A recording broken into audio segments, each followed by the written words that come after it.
The sky over Tether Station 9 always hummed at night. Not the mechanical murmur of turbines or cooling vents, but something older, like the universe breathing through the metal bones of the outpost. Elior Vance felt it most when the corridors went quiet, after the miners had turned in, and the only sound was his mop gliding across steel floors. That's when the hum deepened, rippling through the air vents and thrumming in his ribs, as if a song too vast for human ears brushed against him. He first noticed the thefts 3 cycles ago. At first it was nothing. A missing nutrient bar from the maintenance shelf. A pouch of fruit gel gone from the break room. He suspected a rat, or maybe one of the kids from the lower decks sneaking through the air ducts again. But when he checked the cameras, the feed only showed flickers of light, small motes like embers drifting just out of focus. The next night he left a snack deliberately by the waste chute, a protein pack, still sealed. By morning, it was gone, and in its place were faint scorch marks in the shape of tiny claws. The air smelled faintly of ozone and cinnamon. He laughed softly to himself, unsure if he was amused or afraid. So he kept leaving more, 2 bars the next night, 3 the next. Always taken. Always the same faint glow left behind, as though starlight had touched the floor. One shift, while adjusting a panel near the observation deck, Elior saw them. They were no bigger than cats, lithe, translucent creatures with wings of refracted light. Their scales shimmered in shifting colors, like fragments of nebulae. They chirped in tones that resonated through his chest more than his ears. He froze, not daring to move. One of them tilted its head toward him, eyes like molten gold. Then, in an instant, they vanished into the vent shafts, leaving trails of luminous dust. For hours afterward he stood staring at the faint handprint they'd left on the glass, too warm to be imagined. The hum in the walls had changed, now pulsing in rhythm with his heartbeat. He didn't know it yet, but his quiet act of kindness had reached farther than sound could travel. Somewhere deep within the red dwarf's heart, something ancient stirred. Elior began to dream in colors he had never seen before. Each night, when the lights dimmed and the hum of the station sank into silence, the dreams came. Ribbons of flame coiling through a sea of starlight, voices whispering in a language that wasn't spoken but felt. He knew they were the dragon hatchlings. They spoke not with words but with images that danced through his mind, a cracked planet adrift in fire, shimmering eggs nestled in molten sand, and the feeling of endless hunger. When he woke, his hands still glowed faintly with their light. The same claw-shaped scorch marks appeared near his bunk, though no one else seemed to notice. The station logs began to report minor power fluctuations, short bursts of energy that coincided exactly with his shifts. The engineers blamed magnetic interference. Elior knew better. The little ones were feeding, not just on the food he left, but on the electrical pulse of the outpost itself. He started leaving offerings by the observation port, scraps of metal, water capsules, even music chips with old Earth lullabies. They took everything. In return, they sent him visions of gratitude. Images of small wings unfurling against cosmic winds, laughter that sounded like thunder wrapped in silk. But there was sorrow too. He saw flashes of their mother, vast and radiant, her body woven from living plasma, chained by streams of mining lasers cutting into the red dwarf's heart.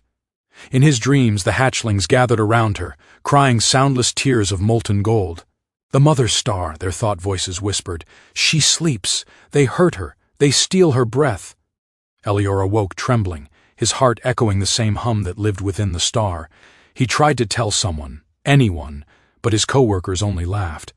You've been breathy. Too much coolant, Vance, they said. Stars don't have mothers. But when the power grid flickered again and the walls quivered like something alive, Elior saw the truth gleam in the reflection of the glass. The red dwarf's light pulsed in rhythm with his heartbeat, and deep within its fiery eye, he saw her. The silhouette of a colossal dragon, her wings spanning the void. She was dreaming too, and somehow, through her children, she had begun to dream of him. The announcement came like a thunderclap through the comm channels. Project Korarik had been approved. The corporation wanted the heart of the red dwarf, its plasma veins and fusion flows, to feed the next generation of interstellar drives. No one questioned it. To the miners and engineers it was progress. To Elior it was desecration. He had seen the truth in his dreams. The mother star was alive, and they were about to wound her beyond healing. Every night he searched for the hatchlings, but the vents were silent. The glowing footprints had vanished, and the hum in the walls had changed from a melody to a growl. When he closed his eyes, he no longer saw the soft dreams of starlit laughter. He saw pain, fire twisting through space, the red dwarf's light dimming like a dying heartbeat. The mother was stirring, her slumber fractured by human greed. He went to the station commander, tried to explain, but his words earned him only a blank stare. "You're talking about myths, Vance," the man said. "Stars don't think, they burn." And then he turned away, leaving Elior alone with the rising tremor of the decks beneath his feet. When the drilling beams ignited, the universe seemed to scream. The red dwarf pulsed violently, flooding the viewport with light so intense that alarms blared across the station. Energy readings spiked beyond comprehension. The mining rigs melted mid-air, and from the storm of plasma and radiation, a vast shape began to take form. She emerged slowly, wings of molten gold stretching across the void, scales like continents of flame. The mother star had awakened, and her fury lit the cosmos. Around her, the hatchlings appeared again, hundreds of them, spiraling in desperate orbits. Their cries vibrated through the hull, a chorus of sorrow and rage. The crew panicked. Escape pods launched, systems failed. Yet amid the chaos, Elior stood transfixed by the majesty before him. Her eyes, vast as moons, turned toward the station, and for a heartbeat, he felt her consciousness brush his own. It was not anger he sensed, but heartbreak. Her voice came like the sound of a sun collapsing. "They take, you gave." And in that moment, Elior realized she had not awakened for vengeance. She had awakened for him. The light of the mother star consumed everything.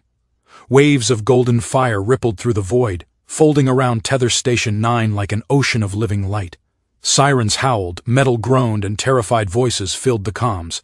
But then, just as suddenly, the chaos fell silent. Every flickering console, every trembling bolt seemed to hold its breath. Elior floated weightless near the observation deck, bathed in radiance so pure it made his tears glow. The hatchlings swirled around him, their bodies pulsing like fragments of a living sun. He heard her voice, not through sound, but through the marrow of his being. It wasn't language but meaning, woven directly into thought. "You cared for my children when none would see them. You heard me while others stripped my body for power. You are seen, Elior Vance." The words filled him with both awe and sorrow. He looked out into her endless eyes, watching solar flares rise and fall like breaths. "Please," he whispered, we didn't know what you were." Her wings unfolded, stretching wider than the orbit of the station. "And yet you chose kindness without knowing." She could have destroyed them all in an instant, yet her flames curled gently around the outpost, shielding it instead. She offered him a single thought, warm as dawn. One wish, speak it. He could have asked for escape, or glory, or to see Earth again, but the answer came easily. "Let there be peace," he said. "Let the stars no longer suffer for what we take." For a heartbeat, the entire system fell silent. Then the red dwarf blazed with a brilliance unseen in millennia. The drilling rigs melted into streams of light that wove themselves into graceful arcs, transforming the outpost into something new, an immense, radiant sanctuary. Its engines no longer drew from the star's lifeblood, but from her light, her gift. The miners who survived would awaken to find themselves surrounded not by fire, but by serenity. Elior felt himself lifted, weightless in the mother's glow. The hatchlings circled him, their laughter like music. "Custodian," she called him, her voice echoing through time and space. Guardian of the bridge between humankind and the starborn. And when the light faded, Tether Station 9 no longer orbited a dying star. It circled a living one, reborn through mercy,